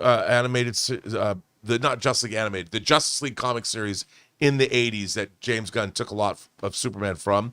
I love that comic series. He commented today, why not make Henry Cavill Batman? If you can bring Lobo in and have Jason Momoa play Lobo, why can't you have Henry? I'm like, I'd watch that. I'd watch it too. Because he's funny. Henry Cavill is funny. He was great in Man from U.N.C.L.E., but when you see him on talk shows and like people are ripping on him so what is this world of Warhammer? What? Oh, Warhammer 40K. He's very funny when he deals with people asking him about that. And he's got a great sense of humor. I could see him playing a humorous Batman. Oh, I could see him. Well, first of all, James Gunn said he doesn't want a Batman that's telling jokes. Right. But listen, you will be. But I don't want a Batman that's telling jokes either, but somebody that has a sense of humor. Yeah, someone's got that. And Henry, listen, you're talking to somebody who I feel comfortable in saying I'm probably one of Henry Cavill's biggest fans. I feel very comfortable saying I'm a big fan as well. He is my all-time favorite Superman. I love him. I really do want to see him in the DCU. And I'm going to go out on a limb and say within the next 3 years, he will be, or at least be announced to be in the DCU. Is playing Batman, though, the right role for him? Probably not, but I mean, I could totally see him playing Batman. I mean, he's got the build, physique, the square jaw, the good looks, the playboy kind of swagger if he wanted to. Would it be a little too novelty, though, to have him play Superman and Batman? yes. As opposed to maybe another character. No, I in think the it'd be DCU. too novel. You'd be hard pressed to get over that. Yeah. Like, I remember when Superman was coming out, we realized there was going to be like a kind of a bizarro character. People saying, well, he should be Ultraman. They should make Henry Cavill Ultraman. I'm like, that would be so much of a shtick Yeah. that it would literally pull me out of the movie. And I love him. I'm the Henry Cavill's biggest fan. But that would be so schlocky that it would just pull everybody out of the movie. And so, but listen, if James Gunn were to announce tomorrow, because James Gunn said even recently that him and Peter Safran would love to find a spot for Henry Cavill in the DCU and that they want to work with him. I mean, I just don't know if Batman's the right guy. I'll tell you, I would love to see him as a villain. He'd be such a They're good talking villain. about doing a Teen Titans movie, right? One of my favorite villains in the Teen Titans mythos is Brother Blood, who resurrects. Yeah, with who they had a version of in the CW, which is not all that good. But I would love, because one of my favorite costumes of all time is the classic George Perez Brother Blood costume. I'd love seeing him. He do played something such like a that. great dick in that Mission Impossible. Felt like he was so good in that. Yeah, make him a villain. Make him. Somebody in live chat saying Deathstroke. That's another good one. I like that. He'd be suggestion. a great Deathstroke. Oh, he would be such a good. You know what? I can even see him playing Bane in that universe if you wanted to. But yeah, there's a lot of good villains he could play. Anyway, guys, question is for you. What do you think about this? Again, James Gunn is saying, look, we're not doing Robert Pattinson in the DCU. We've got a good thing going here with the Matt Reeves universe. But there are still some people who insist they want to see Robert Pattinson's Batman. I don't know why they'd want to ruin what they've got going with a good thing. But whatever you guys think about all this, jump down to the comment section below and let us know your thoughts. All right, guys. With that down, it's time for us to move on to the most important part of our show, which is, of course, taking your live comments and questions. But before we do, well, I was going to say goodbye to Robert, but instead I'm going to ask Rob because I've drank a lot this show. I need to run use the bathroom. Oh, well, I'm Would happy. you mind taking the first few questions I'll from take our those. audience, and I'll pick up when I get back? I can. All right, For you, then, John, Go ahead, Jonathan. What we got up first? fire it in. We got, what do we have first? Anonymous, putting the Disney Plus being separate from MCU films aside, would you want or could it benefit having an X-Men show that takes place at the school akin to, say, X-Men Evolution, and the film's the main title, superhero action stuff, and they fully embrace the comics? I think it's an interesting approach, but I really do think that, look, we've seen what Xavier's school looks like in a feature film. And I think the Gray Malkin Lane Xavier School for Gifted Youngsters is sort of part of the core of X-Men. And I do think, like, I like your idea, but I really think the X-Men need to be exclusively a big screen version of those characters, at least for a while. Maybe later on down the road, you could do a Xavier School show, but we've kind of seen what happens, and I would like to see the X-Men. I want to see them writ large on the big screen. So at least not at first, maybe somewhere down the line. All right. Well, we got Send Me Your Blade scripts. I think the most lovable trait about Crypto is his unruliness juxtaposed with Superman's frustration with him. If he appears in future projects, assuming he's with someone who's more unruly, cameo at the end of Superman, will this charm be diminished? I mean, I don't think so. I think, remember, Crypto is Supergirl's dog, and if you've read Tom King's Woman of Tomorrow story, Crypto is a big factor in that series. And I think, look, I love the Crypto character, but I think Crypto will always work best in smaller doses. But I do think that they're really going to flesh out. Remember, Crypto is really the only link Supergirl has to her dead world. her dead friends, her dead family. And I think Krypto means more to Supergirl and represents more to her than just being a dog. I mean, she's literally the remnants of her entire life is represented by Krypto. Yeah, and Cal, but Cal, never knew Krypton, and she was with Krypto on Krypton. So, yeah.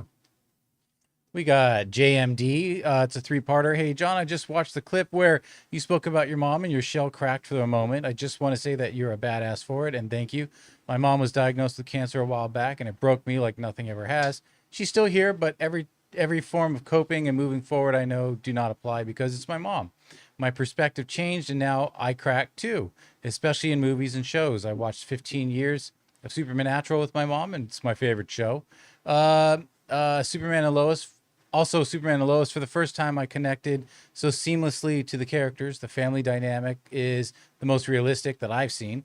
Not mine. It was just my mom and I, but Bitsy Tulloch's performance as Mom and Lois was astounding. And the final part here was a Superman story that's never been told. It introduced characters that have never appeared in live action. I think it diverts expectations from when it needs to. COVID, production, budget, CW aside, I encourage the watch and a follow through. Well, okay, so that was a lot. So first of all, and big thank you to Robert for holding down the fort for me there. Appreciate that, man. Yeah, listen, when life events happen to you, it will then change the way you see certain movies that might have things that echo those life events that maybe hadn't happened to you yet, but now you go back and you watch and they hit differently. I remember after my wife Anne and Ray's dad passed away a couple of years ago, suddenly there were things happening in movies that hit harder. And certainly now for me, with my mom passing away a couple of months ago now, that I still have not even begun to deal with. There are certain things that happen now in movies that also hit me harder.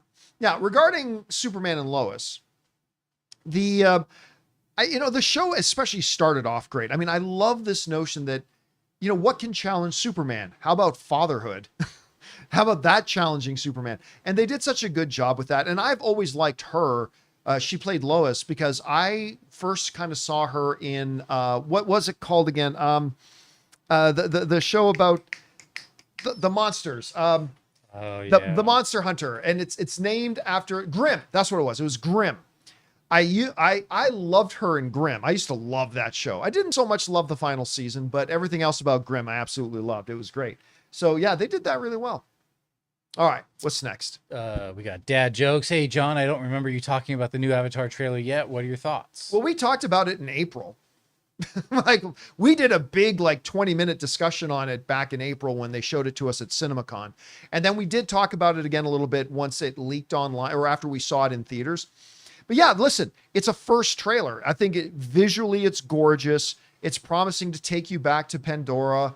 But it's a first trailer. It's not meant to give us much other than just kind of be a tease. And as a first trailer, I thought it was really good. But remember, when we saw it for the first time, and they had a little bit more stuff in it too, but when we saw it for the first time, it was on this giant laser projected thing in the Celine Dion Theater in Caesar's Palace. And it was just, and we had our 3D glasses on for it, and it was astounding. It was incredible.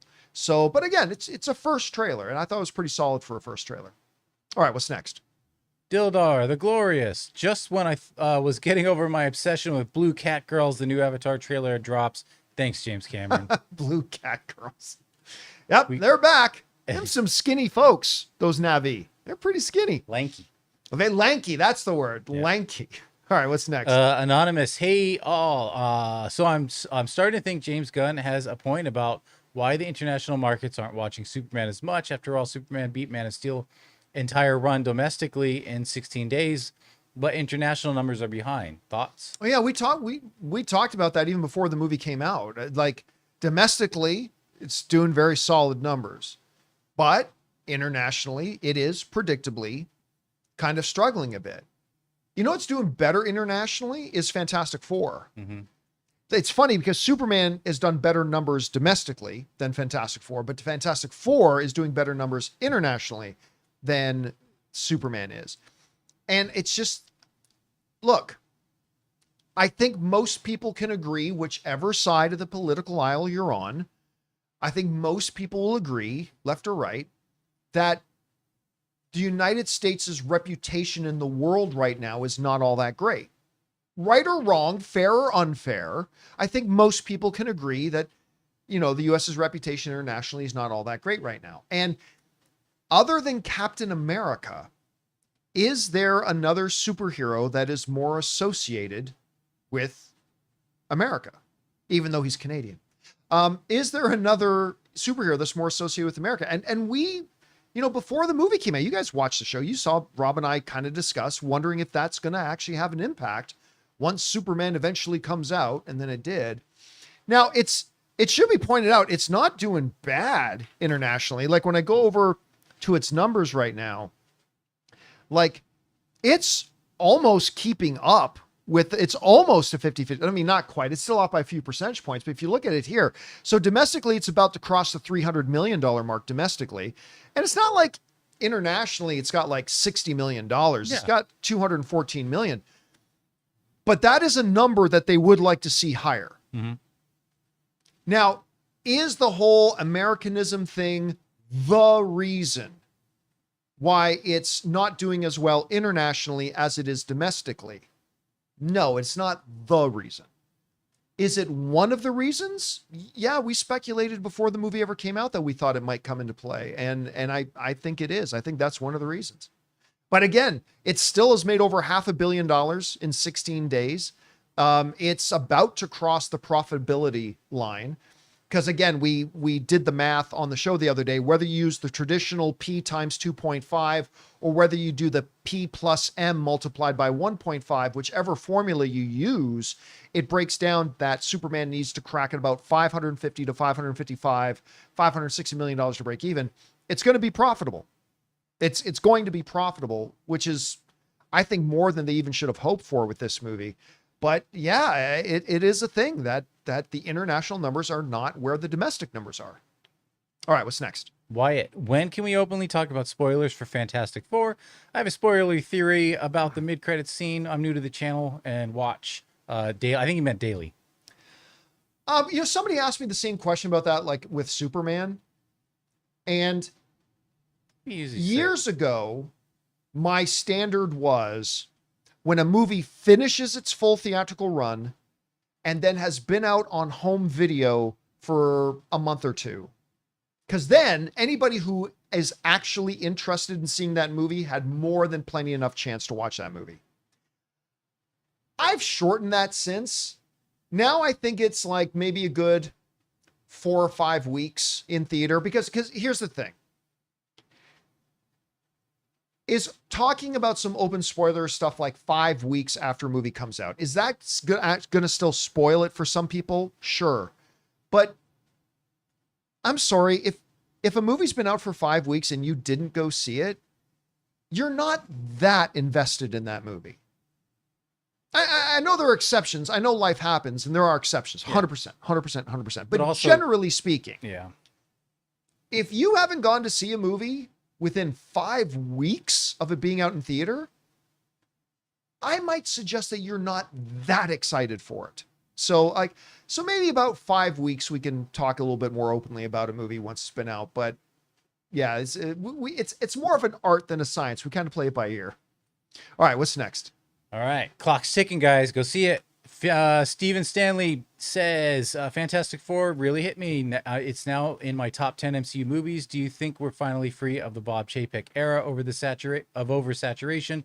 And also Feige not being spread so thin. I know it takes a couple years for big company. This is really funny because I was going to talk to you about a possible segment that you could do about just kind of explaining, because there are still some like things like, what was this? Ironheart there was Ironheart. Like it's out now, but it actually was done during the Chapek. So just kind of breaking down what was Chapek, and we can't do that right now, but you know what I mean? Yeah, if we are not already fully out we are on the cusp of being fully out. Again, the main problem was, and someone said, John, why do you blame so much on Bob Chapek? Because Bob Chapek, who I'm sure was very good in many ways, and I'm not speaking ill of him as a person at all. I'm sure he's a fine, fine man. But he made two fundamental decisions that transformed me from a big Bob Chapek supporter. Because you remember, for those of you who've watched the show long enough, when they announced that they were hiring Bob Chapek to be Bob Iger's successor, I was 100% all for it. On paper, it was the right hire. He's had years of experience with the company. He's had years of experience in all the relevant areas. He had been like kind of personally worked with Bob Iger. He was the right guy on paper. And I supported it. I still think in hindsight, if you go back prior to that, it logically, it was a good choice as the successor. Where I flipped was two key decisions. The one that really did it was that day that they made the big announcement of the restructuring, and he stripped all the authority and power away from the individual studio heads and gave it to his banker buddy. He literally took his buddy, who was a banker, and put that banker in charge of all the different studio heads. And that banker was ultimately the one who was going to decide which projects get made, and most importantly, where those projects would go, whether they would go to theatrical or whether they would go to Disney Plus. They literally took the authority. So in the terms of Marvel, they literally stripped Kevin Feige of a whole ton of his authority and a whole ton of his decision-making power. The second thing that made me flip was when it came out about the mandate that Bob Chapek gave to all the studios. Your number one job now is to crank out as much as you can, as fast as you can, so we can put it on Disney Plus. And by the way, that's a direct quote from a Marvel executive. That Bob Chapek's mandate was make as much as you can, as fast as you can. You don't have to be a film school graduate to know that that's a recipe for disaster. Now, look, again, I am not trying to speak ill of Bob Chapek, but I'm saying those decisions that he made, those two fundamental decisions, laid the groundwork where you didn't feel it immediately, because you never do. Whenever these big corporate changes happen, it takes several years before you feel the effects. But we said when those decisions were made, we're going to feel this in a couple of years. We said it on the show. We said, you're going to feel this. We are going to feel this. The effects of these decisions being made today, we are going to feel these in a couple of years. And then it happened, and we felt it, and it became obvious. Are we now clear of the ripple effect of those decisions?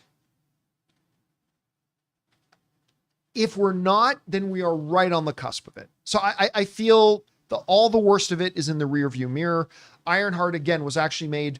Some people, well, Ironheart just came out. Yeah, but Ironheart was actually filmed 3 years ago. A lot of people forget that.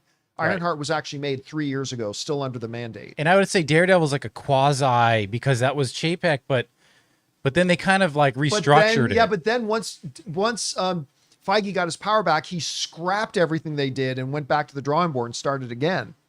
So, yeah, I think the light can now be seen at the end of the tunnel. If we're not already out of it, I think we're on the cusp of being out of it. All right, what's next? We got Arun who says, no, wait, Anonymous. Hey, John, you know who's not doing anything right now? Stephen Amell. Get on it, James Gunn. I mean, I could see him working with him, but I don't know. It's not going to be Batman or anything. Listen, Stephen, I love Stephen Amell. And I feel really bad. Unfortunately, the Suits show that they did was not very good. And that's not his fault. He's not the one who wrote it. I don't know what he would be good for in the DCU. He was a great Oliver Arrow for a CW universe, but this is a different thing. So look, all I know is that I'm excited to see whatever Stephen Amell does next. I think he's just great. I don't know if that's in the DCU though. So again, looking forward to whatever he does next. I'll be excited for whatever project he has coming out next, but I don't know that the DCU is the right avenue for that right now. Anyway. All right. What's next? We got Arun who says, "Hey John, since Avatar trailer played in front of Fantastic Four, over under 50% Spider-Man Brand New Day trailer will be playing in front of Avatar movie releasing this December. My guess is over, and then they release online a few days later. Be 6 months before. Like we get that January, February. But... I don't know. You know, the reason that makes me think they may is like, to me, 6 months is too soon. 6 months is too early for me. But the reason that I'll think that maybe that could be possible. Nothing else playing. Is because it's Sony. Right. Remember, let's say by the year end, I don't know necessarily with Avatar, because remember, this is Sony's film. Yeah. Marvel's making it, but it's Sony's film. And they're the distributor. And the distributor is the one who decides where to put the movie and how to market it and when to market it. That's all going to be Sony's decision. So, and Sony has a tendency to over market a little bit. And so by end of year, I would normally say no, but with Sony being the ones to make the decision, it's possible. It's possible we could get it near the end of the year and maybe even with Avatar. All right, what's next? Ian, at SDCC, Dan Trachtenberg showed an extended ending of Killer of Killers, which shows Dutch is in the gallery of killers. Yeah, we talked about that a little bit yesterday. Yeah, I coined that. I hope it sticks. Next to Amber Midthunder, so it looks like they will be working together. I mean, but it's animated and it was a cut ending. Now, remember, we did talk yesterday on the show that in the panel, Trachtenberg said, "I'm cooking something up for Arnold Schwarzenegger." Yeah. I don't think it's a good idea. I really don't. Unless it's a cameo, I'm fine with it. A cameo or a small role, like 7-8 minutes of screen time as General Dutch, you know, who's kind of like the guy back at headquarters as they try to deal with this Predator problem, maybe. Other than that, though, going back to use Arnold again has not been something that's worked out. It hasn't worked out for their Terminator movies, and I really don't think it will help out for... I certainly don't think it'll help out for Predator. And again, I don't know why you go back to that. You finally got a good thing going with Predator. You finally got some momentum going between Prey, Killer of Killers, and now the upcoming Badlands. Why would you derail that by now trying to go back to the old thing? So I don't know. We'll see how it all works out. All right, what's next? Tron, what makes more this weekend? Naked Gun or Bad Guys 2? I'm going Bad Guys. The first film was surprisingly fun, but I looked it up. It only made 24 mil for an animated movie. That's not big. All right. I'm torn on this one because I feel like there's a weird groundswell for Naked Gun. All right. So here's what I was going to say. So the first Bad Guys, again, it made 250 million worldwide, 23 million. My instinct is to say Bad Guys. Me too. Because it's animated. It's a family film. It's known IP. Here's the problem. So is Naked Gun. But... I don't know what's going to happen here. Let me just go over here to AMC theaters. All right. I'm going to go to get tickets. I'm going to go and pick tomorrow. You can bring up my screen here. Okay. So we're going to go to tomorrow and let's find Naked Gun. And let's look at some show times, like the prime show times. Now, I didn't think Naked Gun. Ooh, Smurfs. I've been looking at Smurfs. Naked Gun. Actually, I am curious. Let's just see. What's the? Oh my God! Wait a minute. What? There's only morning. They've literally only have a 10:40 a.m., 12:50, and 3:25 for Smurfs now. They pulled it out of all the theaters. Yeah, that's for tomorrow. And look, literally, not a single ticket sold. Aw. Not a single ticket. Okay. So That was sad. I did not think, even though I've been excited about Naked Gun, I did not think anybody else would be going to see it. But, and again, I have not looked this up. There it is. Naked Gun. Okay. Let's look at the 7 p.m. Well, let's start with it's not even in a prime theater. Oh, okay. In Burbank it is. Okay. Here it's not. All right. Let's check the It's 7 actually p.m. playing in all 3 of the theaters. We'll see. Half full? Yeah.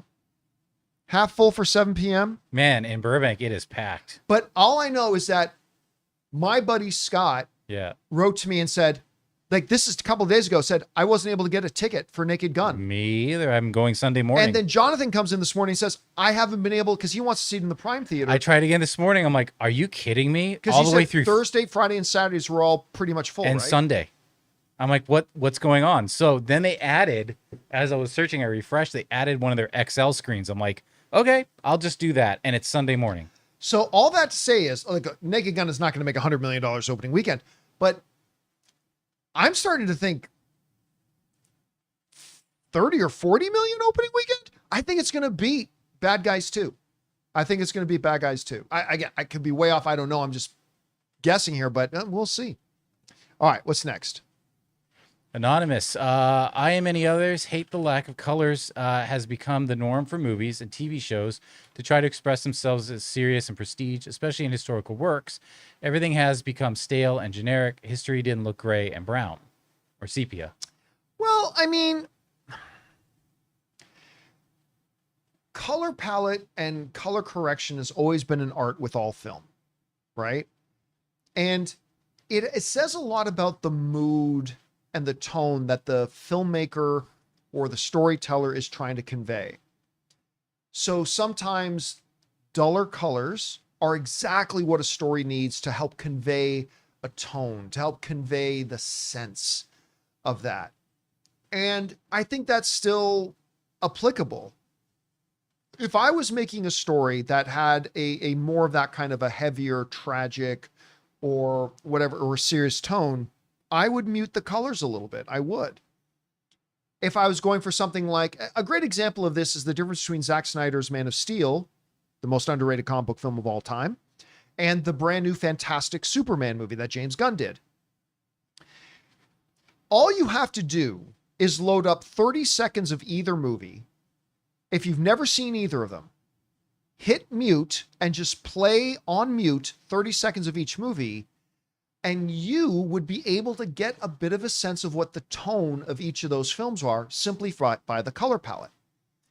I don't think any color palette is better than another. I think every color palette serves a function for the individual movie it's got. So for some shows or movies, a bright color palette would be totally inopportune. Like, it's not the right idea. And for some, a duller color palette might be the perfect tone. So I think it's always has been and always will be moving forward, will be just be one of the tools in a storyteller's belt to convey what it is they're trying to convey through the colors they use. Mm-hmm. But yes, sometimes even I get kind of bored with how desaturated colors look in certain shows. Yeah. All right, what's next? Mester, I'm probably saying that wrong, is a two-parter. Hey, John, Cinemark just introduced a new way of jacking up seat pricing by replacing the 2 or 3 middle row seats with 40X type seating called D-Box in almost all of screens, leaving only the front and back row available. The price for this are over $21 versus $13. So if you want a seat in a good spot and don't like the rocking seat, then you have to pay more. They give you the option of some regular screens, but this or are small and wear out screens. Don't like it. Your thoughts? I feel like having 40X just in the center of a theater that the other people are not rocking around and moving is just very distracting. It's like watching a bunch of people on a ride while you're trying to watch a movie. Yeah, in general, as a consumer, I have no problem you charging me with whatever we're talking about, you charging me a more premium price if I'm going to get a more premium experience. Okay. I don't mind that. If you're giving, for example, AMC just upped the price of A-List by a couple of bucks, but you know what? They gave me more value for that by increasing the number of films I can see every week from 3 to 4 and from every month from 12 to 16. So you're adding, and there are a few other rewards as well. So like, okay, I'm paying 2 or 3 extra bucks a month, but I'm getting 4 full more movies a month. And instead of only having 3 reservations at a time, I can now, you've increased that by 25% and given me 4. So they charge me a little bit more, but they gave me more at the same time. stuff like this is just an excuse for surge pricing. Remember they tried a while ago to do, front row seats won't be as expensive as the prime middle seats. They tried that nonsense. Yeah, that was just a pretext to charge more for certain seats. They never lowered the price for other seats. And I said that as soon as they announced it, I said, this is pure pretext. They are not going to lower the price of any seat by a single dollar.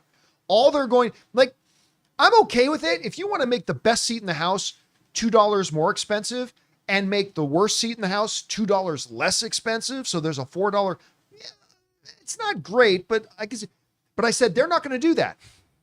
If every seat in that theater is $15, then $15 is still going to be the cheapest ticket. They're just going to use this as an excuse to charge you more for others. And I do not like when movie theaters do that. And this sounds like a scam. Now, I'm not going to call it a scam directly yet because I need to look into this and actually see the details of what they're actually doing. I'm just saying from the way you described it, it sounds like a scam. Anyway. All right, what's next? Top Gun Manny. Hey, John, today's my mom's birthday, and it reminded me she took me to my first movie ever back in 89 Batman. It's a nice one. Love the movie, but it also carries some personal touch for me. Do you remember your first movie? Star Wars. Yeah, and mine's right off of that. My first, like, I'm sure they took me, but my first actual memory of sitting and being, like, lucid was Return of the Jedi. Yeah. In 83. My earliest memory, actually not just movie, my earliest memory is my mom showing me Star Wars. Mm-hmm. And I don't think I have another memory for 3 or 4 years after that. Like I was young. I was like 5. I shouldn't have any memories, but I've always remembered that. I was 4 going into Return, and I can still remember as a child, a 4-year-old in my seat, Jabba's laugh and being creeped out. Yeah. I have 3 movies I can remember. It was Return of the Jedi, it was Jaws 3D, same year, and then Karate Kid. I remember distinctly seeing in 84 at the Chinese theater. Crazy. All right, what's next? Dildar the Glorious. It's so funny that people are still saying no one cares about Avatar and that the new one is going to make money, but 2 movies alone making nearly $5 billion combined say otherwise. It's a stale argument. I still remember when Avatar 2 was coming out. Let me just bring up the actual numbers here. And there are all these people, of course, using the word woke is the secret handshake password for idiots. But everyone's saying, oh, this is so woke. No one's going to see it. No one's going to see it. It's going to bomb. And then when it had its opening week, say, oh, it's failing. It's failing. That movie made $2.3 billion at the box office. $2.3 billion at the box office. I feel like I'm in Princess Bride. I'm starting to think that word doesn't mean what you think it means. You keep using that word. I do not think it means what you think. Barbie was the #1 box office film in the world of the entire year. You do not think it means what you think it means. Anyway. But it's funny that when that movie was coming out, in the 4, 5, 6 months leading up to it, even some very, very well-meaning people were like, well, nobody cares about Avatar anymore. They weren't saying that with any agenda. They were saying, oh, nobody cares about Avatar anymore. Nobody talks about Avatar. Nobody cares about Avatar. This new one, and some people like me were saying, man, they waited way too long to get the second one out, and they did. But a lot of people don't care about Avatar. They didn't care about it all the way to $2.3 billion. Yeah. And you're right, man. Today, I still hear people saying Avatar 3, nobody cares about Avatar anymore. Now, look, I'm not so sure Avatar makes $2 billion, but you're certifiably insane if you don't think this movie at minimum makes over $1 billion. Like, you're certifiably insane. I don't even foresee a world where it makes under 1.5 billion. I don't think it'll be 2, but it's possible it could be 2. But yeah, you're right. We as film fans, and I include myself in this, sometimes we just never learn our lesson. And you're right. I still hear the conversation. Nobody cares about Avatar anymore. It's like, funny. Where did I hear that before? Yeah. Oh yeah. Before the second one came out. So yeah, we'll see how it goes. All right, what's next? Anonymous says, something else to note about Liam Neeson and Naked Gun is that the career of Leslie Nielsen was similar to Neeson's, as Nielsen wasn't known for comedies when he did Airplane. Yeah, he used to take serious roles. Yeah. A lot of stuff on TV also. There's something when you can get somebody who's a serious actor who has the ability to then do comedy, to suddenly appear and do comedy. That can have a real... I remember when there was something very similar to that when the first Meet the Parents came out with Robert De Niro. Oh, yeah. Like De Niro in a Ben Stiller comedy? Mm-hmm. Because I think that came out before the one De Niro did with Billy Crystal, Analyze This. Right. Analyze That was terrible, but Analyze This was hilarious. It's really good. And yeah, you're right. When that happens, it can be really special, which is one of the reasons why I've always said I would love to see the GOAT, the true greatest actor of all time, Daniel Day-Lewis. I would love to see Daniel Day-Lewis do a comedy. I would just love to see what he would do in that. I think it could be... Now, maybe he doesn't have comedic timing. Who knows? But Liam Neeson, I think it's going to be great seeing him do this role. I think he does. I'm thinking about him just in well, I'm going to draw a blank. There Will Be Blood. And I understand that's a serious role and stuff, but there were moments where you kind of laugh at his intensity. Sure. But he's not doing comedy. No. You know, like he's the character itself does some funny things in it. But I mean, I drink it up. But like I think you're he has, your ass off. But in the question of timing, I think he gets timing. Michael Caine, have you seen Dexter Resurrection yet? It's freaking brilliant. If they keep this up, this might be the best season of Dexter since season 4. Still haven't seen it. I've been really, you know what? I've been so busy. I'm late. For any of those of you who are watching, like we did our Fantastic Four open spoiler discussion on Sunday. I am late doing part 2. I'm going to try to get part 2 of that done tonight because I've still got a whole bunch of questions that people sent in that are waiting for me to answer. It's been a really crazy busy couple of days for me on camera and off. And so I'm hoping to get around doing that type, but no, I still haven't had a chance to watch the new Dexter. Hopefully I can crank that out in the next day or two as well. All right. What's next? Benji Worldwide, story time with Benji. A couple of years ago, my friend told me he got a job as an extra on a Star Wars project. He even showed me the NDA, so I knew it was... Okay, hold on a second. I'm going to stop you right there. He showed you the NDA. Well, as long as he doesn't talk about what he's doing. That? Yeah, you the thing is, NDAs contain details. And okay, anyway, so I'm just saying here, you know what that reminds me of? There's this the scene about, so you know about the hypno glasses. Yeah, but even if I didn't, you shouldn't be telling me. You should not be showing people NDAs. Wait, so you know Superman's Clark Kent? Unless he showed, we don't know the timeline. He could have showed him this after the movie was released. Okay, yeah. I'm just saying a properly done NDA will have details in there. Oh yeah, not that they all do, but anyway. Sorry. Yeah. So no, I've signed NDAs before, and I'm just like, I'm not saying that. Anything to anyone. Yeah. I'm just saying I'm not saying you're a liar. I'm saying your friend probably shouldn't have done that. Anyway, please continue. All right. So we'll just adjust this and say that he showed it to you after the fact. I said I'd watch the show to spot him. It was The Acolyte. We are no longer friends. We are no longer friends.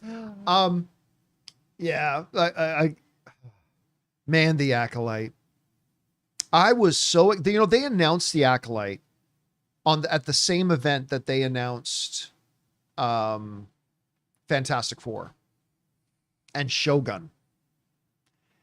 And I was really excited about The Acolyte, man. I was really excited about that show. Woo! Man, that was rough. It had its moments. Had a couple of, you know me, I try to look at the whole picture. It had some redeeming qualities about it. It did. But as an overall package, man, that was rough. Oh God, that was really rough. All right, what's next? Performing artists. Hello, gang. Speaking of comedies, they've got to get Rachel Sennott, who was, I believe, in Bottoms, and Margaret Qualley together. Why do I know that name? Who's Margaret Qualley? Margaret Qualley's from the Substance. Okay, right. Together in a comedy. I don't know what, though, as with any movie, it just needs a good pitch. It's so freaking obvious. Come on, it's right there. Make it happen. But you can't write it for people. Yeah, I you mean, know me. You start with the script and then you put the right matching people in it. You don't start with the people and then write a script around it. Unless you're the comedian and you're writing the script for yourself. And unless you're Will Right. Ferrell. Right. Right? Exactly. Unless you're like, if you got, okay. Ben Stiller. Okay, aforementioned. Daniel Day-Lewis says he wants to do one with Will Ferrell. Okay, you write a script for that. Okay, that you write a script for. But 99% of the time, I'm not for... You got these actors, write something around that. I'm more like start with the script and then put the best fitting actor in there. But I mean, listen, if they were to make that movie and those two people are in it, And yeah, I'd be down for that. They could develop it. Anonymous question: has everyone wanting Pattinson in the DCU not considered the fact that presumably that means Reeves is still involved behind the scenes, which means it would take even longer to get more Batman content. God only knows when we actually get the Batman Part 2. Well, I mean, theoretically speaking, The character be handed off. yeah. I mean, so look at the MCU, right? You have a character being done by one director and then it gets handed off to the next. Just because if they did, and they're not going to, let's be clear, and they shouldn't at all.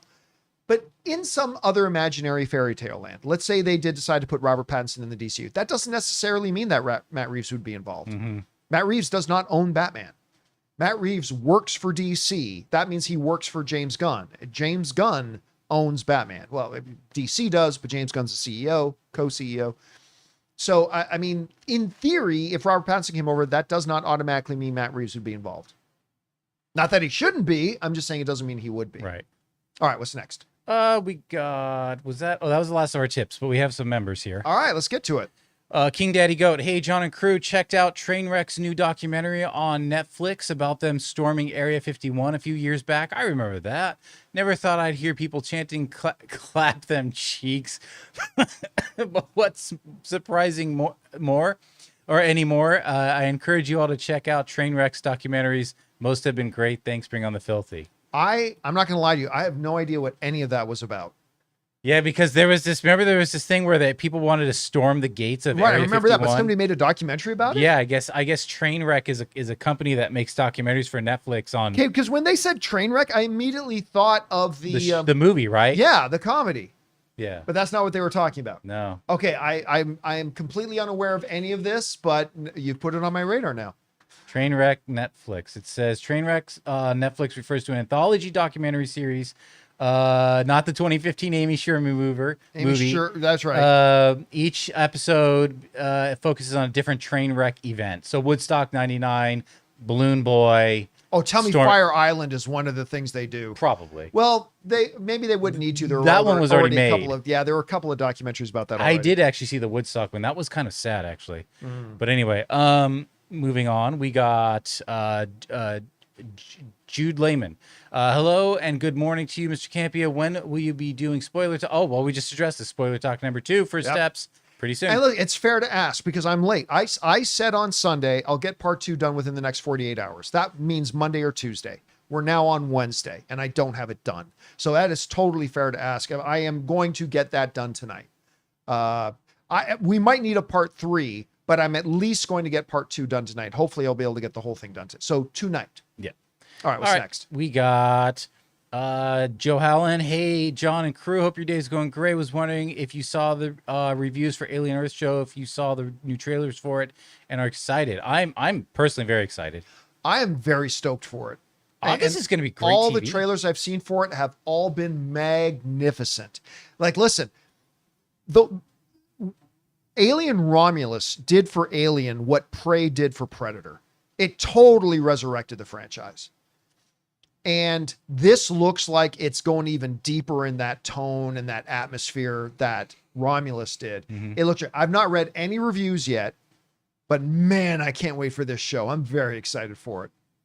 All right, what's next? Got some good TV coming up in August. I mean, with how big Harry Potter Land is at Universal, I wonder if for the new series they'll keep the same main design for the castle, because even Hogwarts Legacy game was pretty much the same, though it did have some minor changes. Also, very curious if they will use John Williams' theme. I think it's a yes to both. Yeah. Yeah. I think Hogwarts itself, and we said this when the game came out, and with the park and with all that kind of stuff, Hogwarts itself is a character in that universe. The building itself is just a character in the universe. And they made an entire game around it. Hogwarts, what's it called? Hogwarts Legacy. Some I got to pick up and start playing again. They're making a second. And just that bum bum ba bum bum bum bum bum. Yeah. You hear those notes. And the whirling violins. Yeah, I mean it's just like the moment I hear the notes, ba ba ba ba ba, my mind is immediately teleported to the world of Jurassic Park. And when I hear those notes, bum bum ba bum bum Yeah. bum, my mind, I'm not even a Potterhead, goes immediately to the world of Harry Potter. I think they're going to keep the theme. I'm not saying they should. I'm not saying they shouldn't. My guess is they will. Maybe they won't, but my guess is they will. All right, what's next? We got, let me scroll up. Jude says, it may be too early to discuss, but do you think Michael Giacchino deserves an Oscar nomination for Best Original Score for Fantastic Four First Steps? In my opinion, yes, it is well deserved. I think so. I'm going to say no. I think with this, yes, but go ahead. Yeah, I'm going to say no because couple things. You can't say anything deserves an Academy Award because remember, it's 5 nominations. I meant nomination, but so yes. Yeah, there are 5 nominations. You have no idea if there's going to be 20 that are better than the one he did. You just don't know. You're not going to know until we get to the end of the year. And while I have had I've had that in my head all week. I like the variations throughout it too. Yeah, there's interesting variations throughout, but I just don't know as a whole that the score of the movie as a whole is Oscar worthy. I'm not going to complain at the end of the year if it gets a nomination. I just honestly, my guess would be no, because I don't even know that right now that I would put it in the top 5. Again, if you're just talking about one single piece, oh my God, that one piece is amazing. I love it. I think it's the best piece of music Marvel's ever done. But I don't know that I'd nominate it for an Oscar at this point. And that's with all these other films still yet to come. All right, last question of the day. Okay, Matt says hello. Hey, John and crew, who is your favorite Bond villain? Mine is Scaramanga.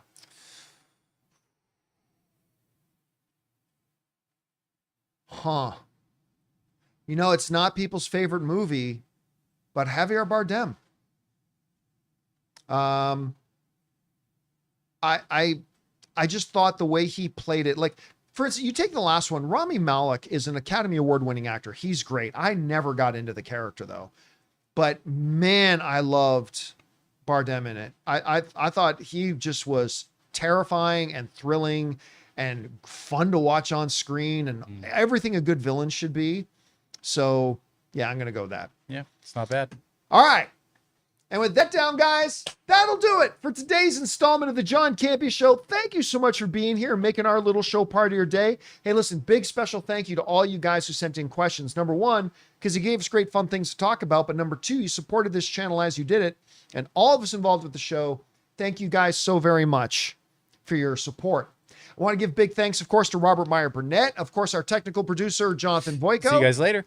And keep your eyes open tonight, guys.